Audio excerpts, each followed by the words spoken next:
Organizations need a minimal viable bureaucracy.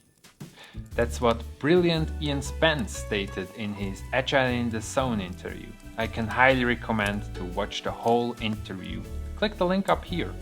But now, let's not waste any more time and see what's behind the 11th wicket. Keeping order is the be-all and end-all, right? On the left side of the canvases, there is a possibility to organize the canvases in categories. You can create a new category with Add Category. Categories can be arranged, if necessary renamed, and of course deleted.